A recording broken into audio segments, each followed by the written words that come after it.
Hi friends, ಎಲ್ರಿಗೂ ನಮಸ್ಕಾರ. Welcome back to my channel. ನಾನು ಇವತ್ತಿನ ದಿನ ಗೋಧಿ ನುಚ್ಚಿನ ಉಪ್ಪಿಟ್ಟನ್ನು ಯಾವ ರೀತಿ ಪ್ರಿಪೇರ್ ಮಾಡ್ಕೊಳ್ಳೋದು ಅಂತ ತೋರಿಸ್ಕೊಡ್ತಾ ಇದ್ದೀನಿ. ಹಾಗೆ ಇನ್ನೂ ಯಾರು ನನ್ನ ಚಾನಲ್ನ ಸಬ್ಸ್ಕ್ರೈಬ್ ಮಾಡ್ಕೊಂಡಿಲ್ಲ, ಪ್ಲೀಸ್ ಬೇಗ ಹೋಗಿ ಸಬ್ಸ್ಕ್ರೈಬ್ ಮಾಡ್ಕೊಳ್ಳಿ. ಹಾಗೆ ಪಕ್ಕದಲ್ಲಿರುವಂಥ ಬೆಲ್ ಐಕಾನ್ನ ಕ್ಲಿಕ್ ಮಾಡಿ. ಹಾಗೆ ನನ್ನ ವೀಡಿಯೋಸ್ ನಿಮಗೆ ಇಷ್ಟವಾದರೆ ಲೈಕ್ ಕೊಡೋದನ್ನು ಮರಿಬೇಡಿ. ಹಾಗೆ ಫ್ಯಾಮಿಲಿ ಫ್ರೆಂಡ್ಸ್ ಜೊತೆ ಶೇರ್ ಮಾಡಿ, ಆದಷ್ಟು ಹೊಸಬ್ರನ್ನು ಬೆಳೆಸಿ ಅಂತ ಕೇಳ್ಕೊತೀನಿ. ಬನ್ನಿ ಫ್ರೆಂಡ್ಸ್, ಹೇಗೆ ಮಾಡೋದಂತ ತೋರಿಸ್ಕೊಡ್ತಾ ಇದ್ದೀನಿ. ಓಕೆ ಫ್ರೆಂಡ್ಸ್, ನಾನಿಲ್ಲಿ ಸ್ಟವ್ ಆನ್ ಮಾಡಿಬಿಟ್ಟು ಒಂದು ಕಡಾಯಿನ ಇಟ್ಕೊಂಡಿದ್ದೀನಿ.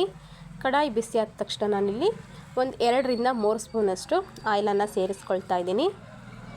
ಆಯಿಲ್ ಸ್ವಲ್ಪ ಬಿಸಿಯಾದ ನಂತರ ಅರ್ಧ ಸ್ಪೂನಷ್ಟು ಸಾಸಿವೆ ಹಾಗೆ ಅರ್ಧ ಸ್ಪೂನಷ್ಟು ಜೀರಿಗೆನ ಹಾಕ್ಕೊಳ್ತಾ ಇದ್ದೀನಿ.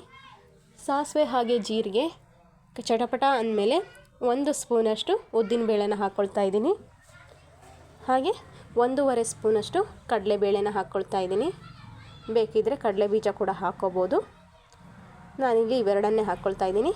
ಉದ್ದಿನಬೇಳೆ ಹಾಗೆ ಕಡಲೆಬೇಳೆ ಸ್ವಲ್ಪ ಕಲರ್ ಚೇಂಜ್ ಆಗೋವರೆಗೂ ಫ್ರೈ ಮಾಡ್ಕೋಬೇಕು.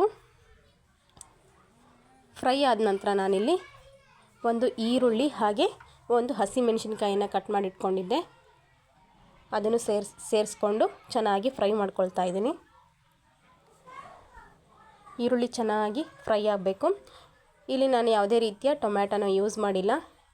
ಟೊಮೆಟೊ ಯೂಸ್ ಮಾಡಿದರೆ ಅಷ್ಟೊಂದು ಟೇಸ್ಟ್ ಆಗೋಲ್ಲ ಈ ಗೋಧಿ ನುಚ್ಚಿನ ಉಪ್ಪಿಟ್ಟಿಗೆ, ಸೊ ಹಾಗಾಗಿ ಸ್ಕಿಪ್ ಮಾಡಿದ್ದೀನಿ. ಓಕೆ ಫ್ರೆಂಡ್ಸ್, ಇವಾಗ ನೋಡಿ ಈರುಳ್ಳಿ ಚೆನ್ನಾಗಿ ಫ್ರೈ ಆಗಿದೆ. ನಾನು 2 ಕಪ್ ರವೆಗೆ 5 ಕಪ್ಪಷ್ಟು ನೀರನ್ನು ಹಾಕ್ಕೊಳ್ತಾ ಇದ್ದೀನಿ.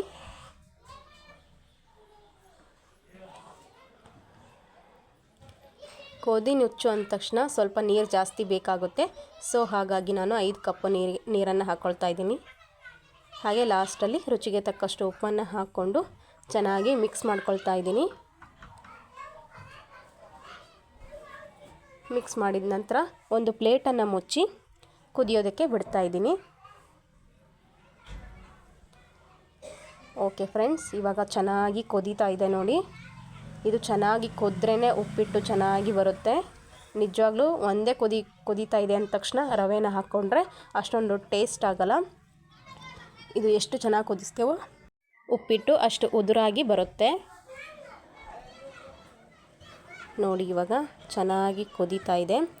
ಇವಾಗ ನಾನು 2 ಕಪ್ ರವೆನ ಎಣ್ಣೆಯಲ್ಲಿ ಚೆನ್ನಾಗಿ ಒಂದು ಸ್ವಲ್ಪ ಬ್ರೌನ್ ಕಲರ್ ಆಗೋವರೆಗೂ ಚೆನ್ನಾಗಿ ಹುರ್ಕೊಂಡಿದ್ದೆ.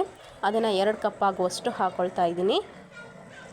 ನೀರು ಯಾವ ಕಪ್ಪಲ್ಲಿ ತೊಗೊಂಡಿದ್ದೋ ಅದೇ ಕಪ್ಪಲ್ಲಿ ನಾನು 2 ಕಪ್ ರವೆನ ಹಾಕ್ಕೊಂಡಿದ್ದೀನಿ.